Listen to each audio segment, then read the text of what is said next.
Greetings for the day. Welcome to another session of Cyber Law and Ethics. My name is MOHAMMED. In today's session, we're going to see about the National Cyber Security Policy.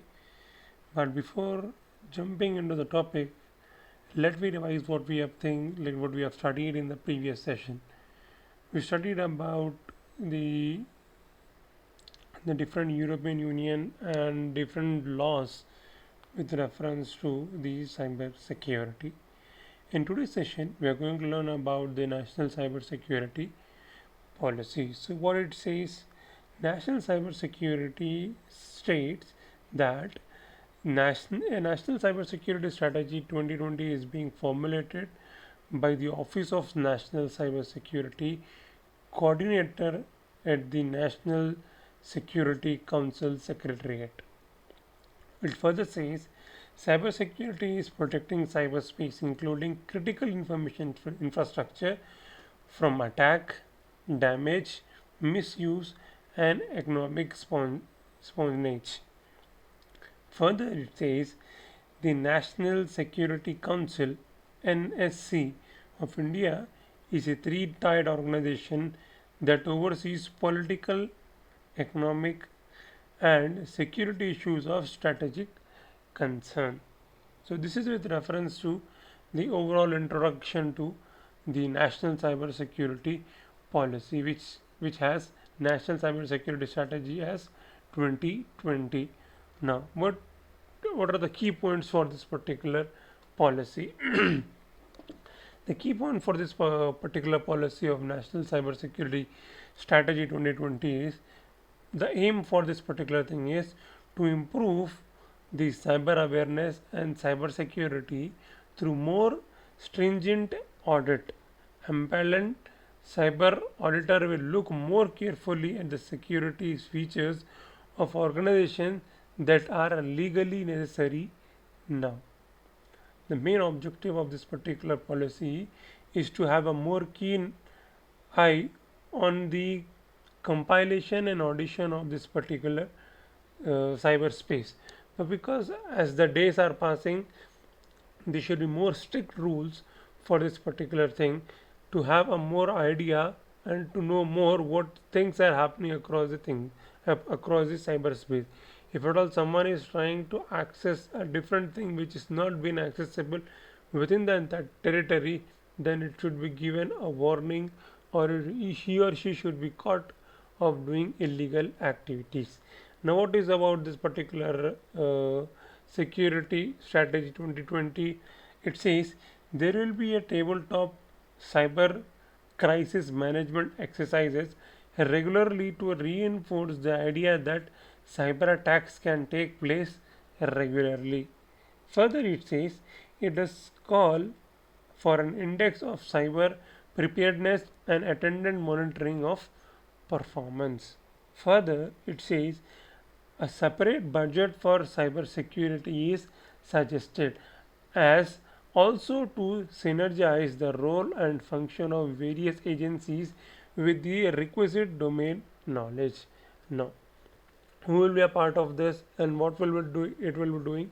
It will be doing a regular exercises to monitor the cyberspace and to monitor different cyber users, their activities and their reinforcing things, how things are working, so that more implementation can be done.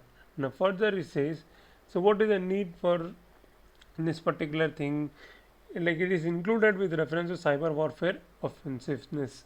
So what it says, the United States is just one of many countries that have invested significant amount of money in developing not just defense against attacks, but the ability to mount damaging cyber warfare offensiveness, also offensives.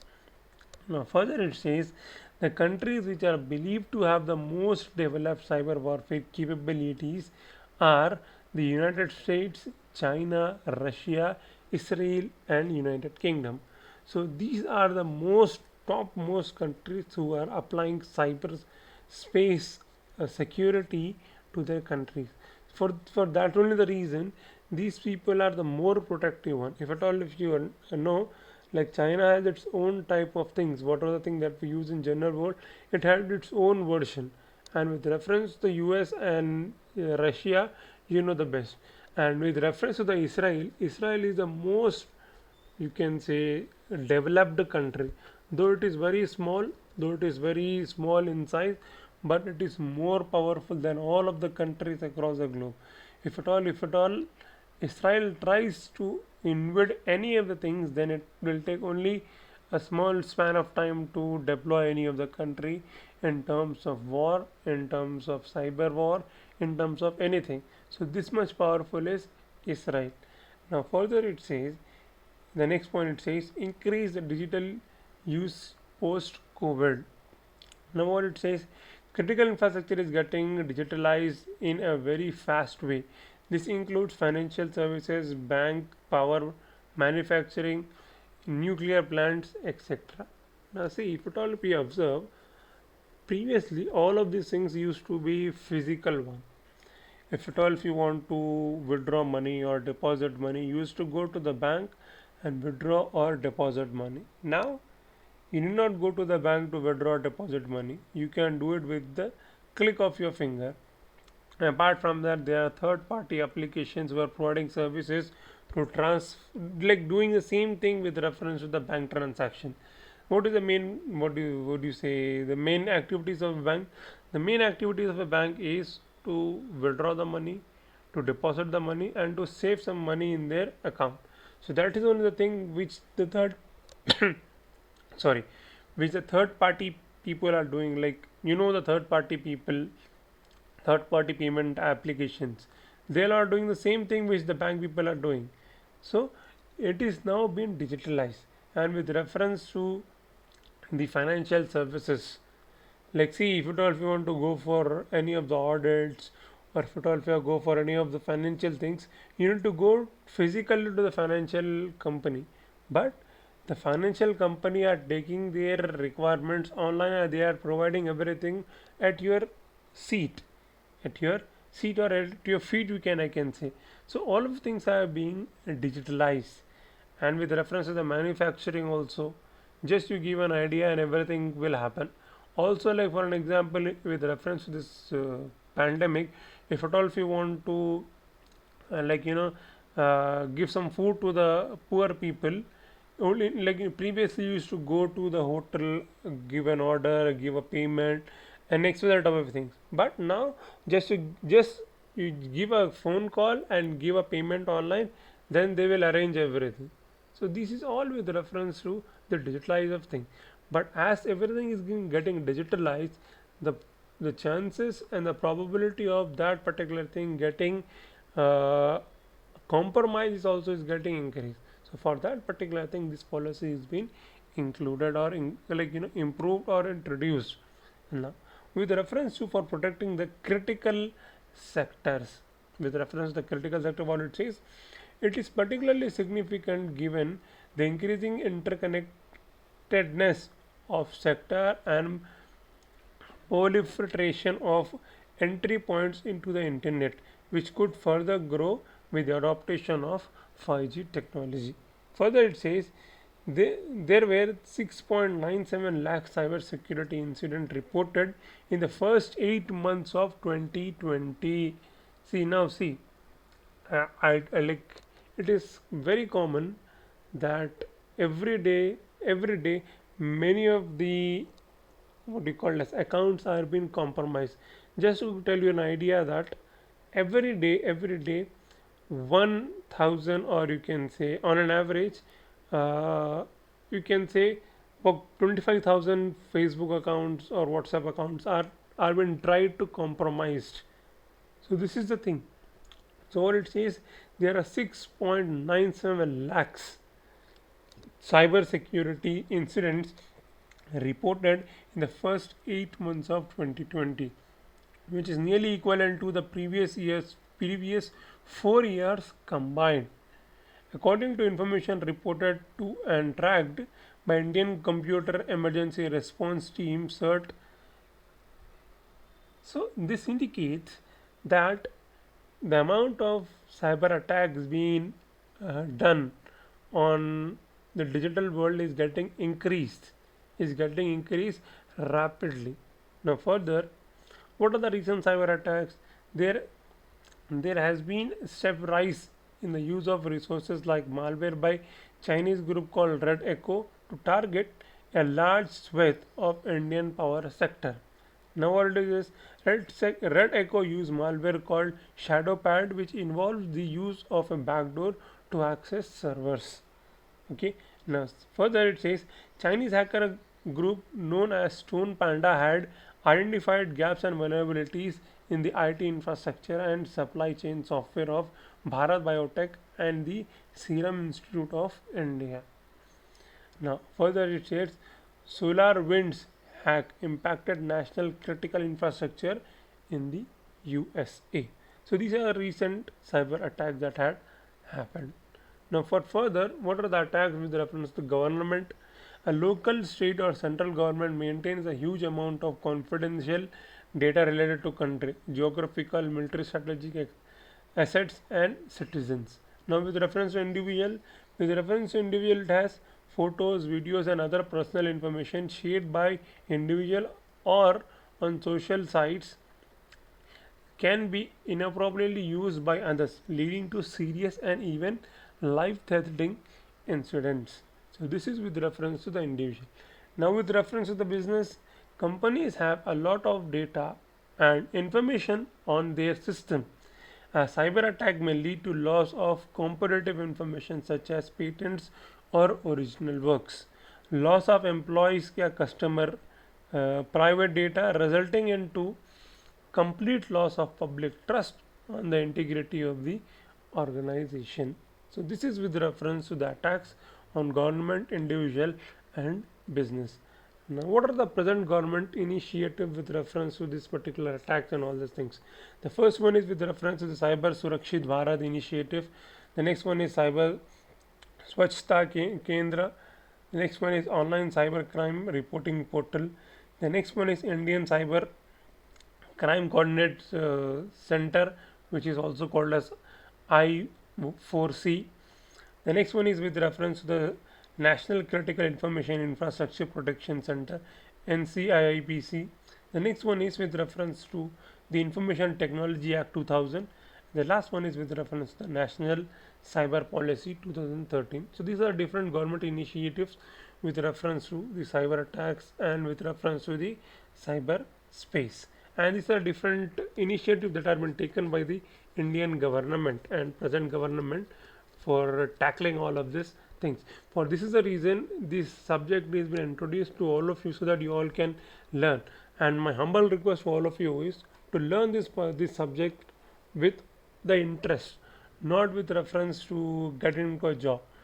You will anyhow will get a job, but with an interest in this particular subject can make you grow in this particular subject. Now further it says with reference to the forensics. Now with reference to the cyber policy, if at all we have understood, then we can start this particular what you call as the topic of called as forensics, cyber forensics. I hope you understood something in the previous topic of national policies for maintaining and upgrading the cyber security law, policies and cyber security. Now coming towards the introduction of cyber forensics, this is very important. Now this has got many of the names like cyber forensics, digital forensics and computer forensics, but the terminology is very much different in different terms. Different terms are being used in different scenarios, but the concept and the meaning will remain the same. The meaning will remain the same. Let me understand what actually is computer forensics. Computer forensics is a branch of science which deals with the gathering, acquiring of information so that that particular information can be produced in front of the court, and that should be admissible by the court. So that is what we call as forensics. Like if not, we have seen many of the things with reference to the word called as forensics.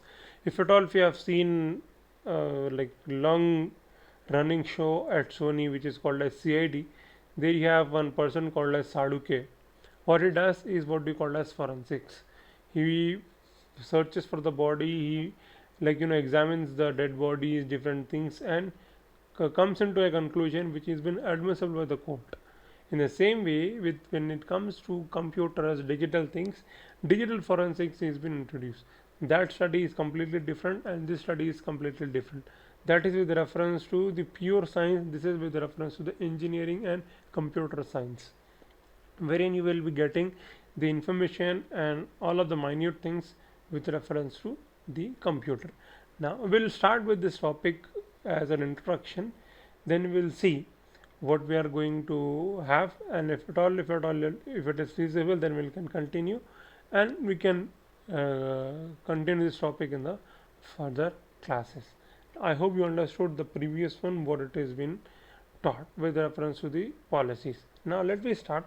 What actually is this cyber forensics or computer forensics or digital forensics? Now digital forensic is defined as a process of, see, these five terms are very important. These five terms are very important: preservation, identification, extraction, documentation of evidence. These are very important.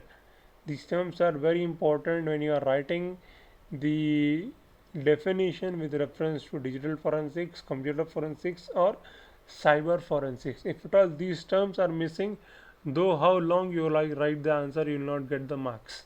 So these terms are very important: preservation, identification, extraction, documentation, and the last one is the presentation. Okay, I repeat: presentation, identification, extraction, and documentation of computer evidence which can be used by the court of law. So this is what we call as digital forensics. So we'll reread the sentence so that you will get into your mind.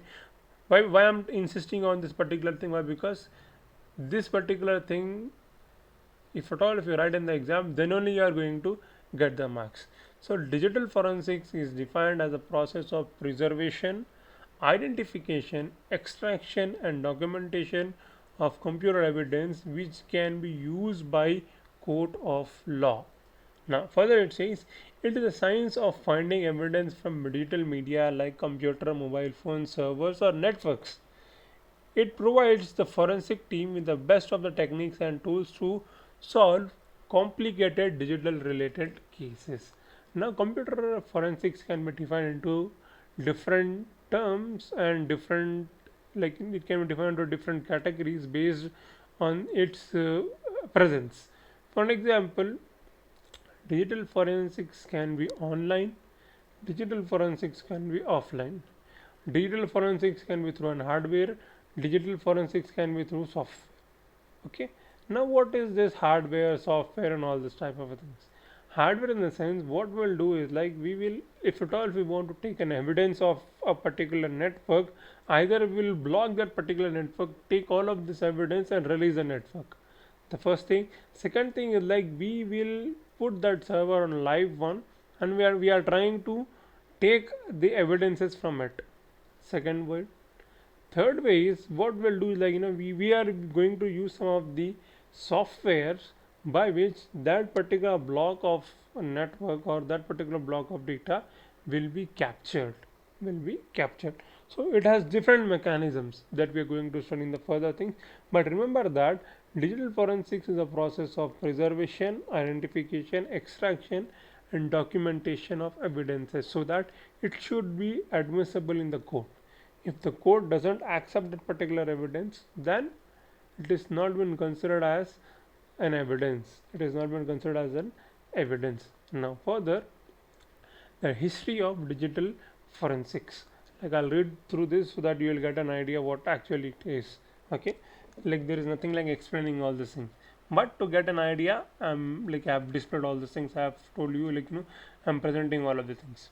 Here are important landmarks from the history of digital forensics.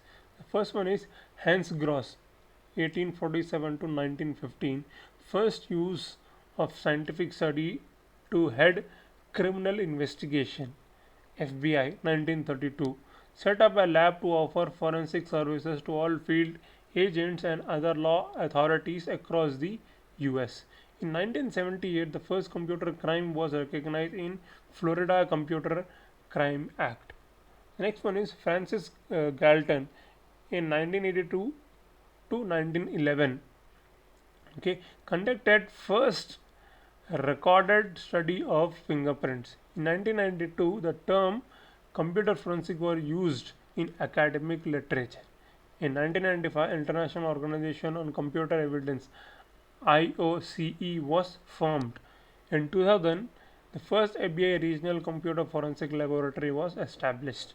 In 2002, Scientific Working Group on Digital Evidence SWGDE published the first book about digital forensics called Best Practice for Computer Forensics.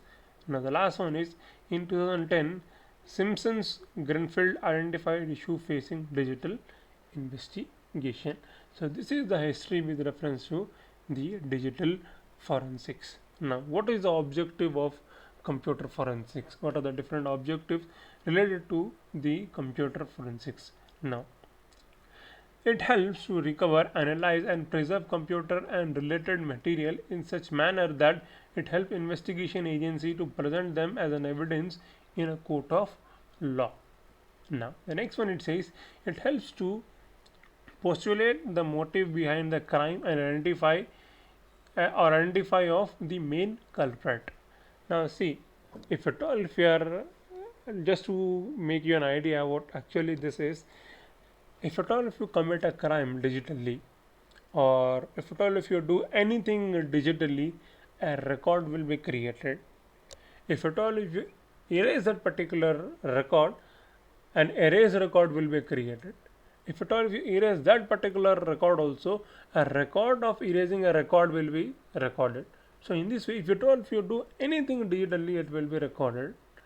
Like in physical world, if at all if you are been somewhere, but you can make your presence as absence, because you can recreate the things and you can keep it as it is. But in digital world, it is highly impossible. If any of the things that you do will create an evidence, it will create a print, it will create a moment that you have been here. If at all if you delete it, it also will create an evidence that you have deleted this particular evidences and this is a record that has been created. Now further it says designing procedures at a suspected crime scene which helps you to ensure that digital evidence obtained is not corrupted. If at all it has been corrected, you will we'll have some of the softwares and we'll have some of the hardwares and we have some of the machines by which we will retrieve the data from it. Now data acquisition and duplication. Now what do you mean by data acquisition? Data acquisition in the sense data collection and data monitoring is called as data acquisition. Data acquisition and data duplication, which says recovering deleted files and deleted partition from digital media to extract evidences and validate them. Now next it says helps you to identify the evidence quickly and also allow you to estimate the potential impact of the malicious activity on the victim. So this is the another objective with reference to the computer forensics. Now next point, it says producing a computer forensic report which offers a complete report on investigation process. And the last one, it says preserving the evidence by following the chain of custody. So this is with reference to the objective of computer forensics. I hope you understood something from today's session. If at all if you have any doubt, you can ping me at rahmat_ali2u@com, or we can have a doubt clarification session at any of the time. I hope you understood something. If at all if you have any doubt, please revert back to me. Thank you for listening. See you in the next class.